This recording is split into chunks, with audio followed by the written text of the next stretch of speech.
একটা review paper পড়তে পড়তে আজ একটা অদ্ভুত কথা মাথায় এলো। কথাটা বলার আগে একটুখানি একটা গল্প বলে নেওয়া দরকার। গল্পটা অনেক দিনের পুরনো।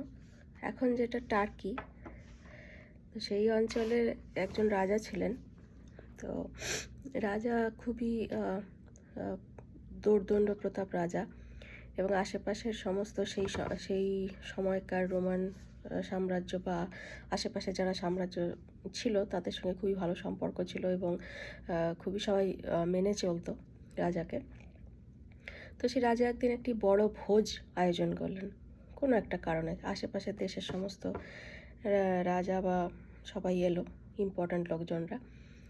তো সেই ভোজ চলাকালীন রাজা হঠাৎ মারা গেলেন, এবং তখনকার দিনের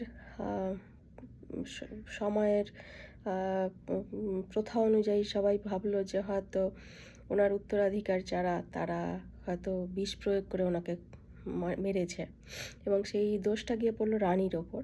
কারণ নিয়মটা ছিল যে রাজা মারা গেলে যতদিন না রাজার নাবালক ছেলেরা বড় হচ্ছে ততদিন রানী ওই রাজ্যের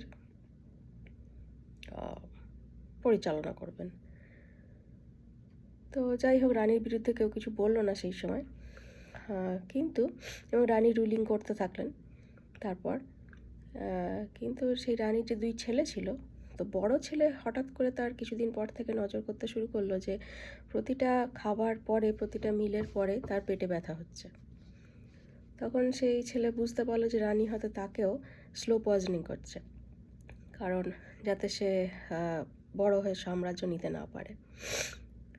তো সেই ভয়ে বড় ছেলেটি জঙ্গলে চলে যায়, এবং সেখানে প্রায় 12-14 বছর ছিলেন। সেই জঙ্গলে ছিল সেই ছেলে, এবং সেই 12-14 বছর ওখানকার আদিবাসী সম্প্রদায়ের সঙ্গে কথা বলে সে বিষ বিজ্ঞান সম্পর্কে যথেষ্ট পারদর্শী হয়ে উঠল, এবং ওই অঞ্চলে প্রাপ্ত প্রায় 54 রকমের বিষ সে আস্তে আস্তে প্রতিদিন একটু করে নিতে থাকলো নিজের শরীরে, খাওয়ার মাধ্যমে বা অন্য পদ্ধতিতে, যাতে ও কখনো ওই রাজধানীতে ফিরে গেলে ওকে কোনো রকম বিষ প্রয়োগে হত্যা করার চেষ্টা হলে সেই বিষটাকে ও আগে থেকে অ্যান্টিডোট হিসেবে, বা আমাদের এখন যেমন ভ্যাকসিন হয় সেরকমভাবে ও নিজের শরীরে নিয়ে রাখা।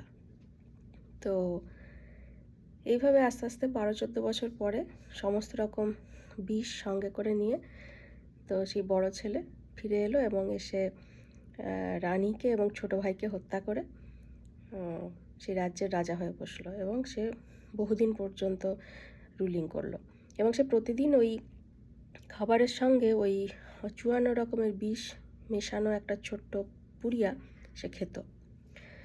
তো গল্পের যেমন আমাদের বাংলায় হয় যে বিষে বিষে বিষক্ষয়, সেরকম ব্যাপার। তো আমি কেন গল্পটা বললাম, আমি একটি রিভিউ পেপার পড়ছিলাম। পেপারটার হেডিং হচ্ছে মাইটোহরমেসিস। হরমেসিস কথাটার মানে হচ্ছে এই বিষে বিষে বিষক্ষয়, অর্থাৎ খুব কম পরিমাণ স্ট্রেস যদি আপনি কন্টিনিউয়াস বডিতে নিতে থাকেন, তো আপনার শরীর আস্তে আস্তে সেই স্ট্রেসের এগেনস্টে যা যা করার দরকার বডিকে সেই স্ট্রেস থেকে বের করে আনার জন্য, বা স্ট্রেস সংক্রান্ত যে ক্ষতি আপনার বডিতে হচ্ছে সেটাকে ঠিক করার জন্য যা যা করা দরকার সেটা সে করতে থাকবে। অর্থাৎ সে ভ্যাকসিনের মতো সে মেমোরিটা রেখে দেবে। অর্থাৎ অ্যাকচুয়াল কোনো স্ট্রেস যখন বেশি পরিমাণে আসবে আপনার বডিতে অতটা ক্ষতি হবে না। তো মাইটোহরমেসিস মানে হচ্ছে মাইটোকন্ড্রিয়ার উপরে যদি আপনি এরকম স্ট্রেস দেন, তাহলে যে মাইটোকন্ড্রিয়াগুলো আস্তে আস্তে শক্তিশালী হয়ে উঠবে। অর্থাৎ আরও বেশি স্ট্রেস আসলে সেগুলো নষ্ট হবে না। মাইটোকন্ড্রিয়াটা আমরা ছোটোবেলায় পড়েছি, আমাদের শরীরের সমস্ত কোষেই থাকে, আমাদের শরীরের এনার্জি তৈরি করে, এবং এখন জানা যাচ্ছে সে আরও বহু রকমের কাজ করে। তার খুবই ইম্পর্ট্যান্ট একটা বিষয় আমাদের শরীরের এবং স্বাস্থ্যের জন্য। তো মাইটোহরমেসিস পদ্ধতি মানে একটা খুব জ্বলন্ত উদাহরণ হচ্ছে এক্সারসাইজ। আপনি এক্সারসাইজ করলে আপনি বডিকে কিছুটা স্ট্রেসের দিকে ঠেলে দিচ্ছেন, মাইটোকন্ড্রিয়াগুলো একটু স্ট্রেসড হচ্ছে, এবং সে যে স্ট্রেসের যে পরবর্তী যে অ্যাক্টিভিটিসগুলো সেগুলো অলরেডি তৈরি করতে থাকবে। অর্থাৎ আপনার যখন আরও বেশি রকম সমস্যায় আপনি পড়বেন, স্ট্রেসে পড়বেন, তখন মাইটোকন্ড্রিয়া অলরেডি জানে যে সে কীভাবে সেটাকে হ্যান্ডেল করবে। তো এটা হচ্ছে মাইটোহরমেসিস। তো আমি কেন এই কথাটা বললাম, মানে কেন এই বিষয়টা নিয়ে কথা বলছি, সেটা হচ্ছে আমার একটা অদ্ভুত কথা মনে হলো ওই রিভিউটা পড়তে পড়তে।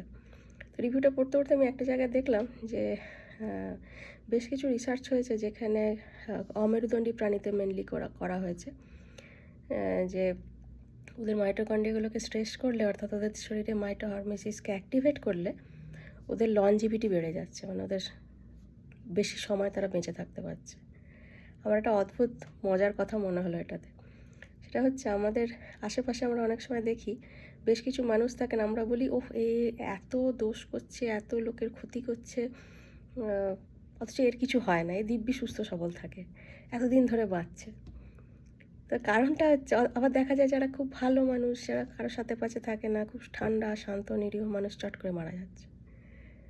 আমার এমনি মনে হলো কথাটা, এর কোনো প্রুফ নেই, যে হয়তো এই যে লোকগুলি লোকজনের ক্ষতি করে বেড়ায় বা সবসময় মানে খারাপ চিন্তা করে বেড়ায়, তারা তো কন্টিনিউয়াস স্ট্রেসে থাকে। কারণ আপনি যদি কন্টিনিউয়াস একটা ঝামেলার মধ্যে থাকতে চান, তাহলে তো আপনাকে স্ট্রেসে থাকতে হবে, মানে এটা তো কিছু করার নেই। ফলে ওদের হয়তো মাইটোকন্ড্রিয়াগুলো এরকম মাইটোহরমেসিস পদ্ধতিটা ওদের অ্যাক্টিভেটেড হয়ে আছে, সেই জন্য হয়তো ওরা লনজিভিটি বাড়ছে, এবং ওরা বড় সড়ো স্ট্রেস যখন আসছে তখন ওরা সেটাকে ভালো করে কমব্যাট করতে পারছে এবং লনজিভিটি বাড়ছে। হতে পারে, জানি না।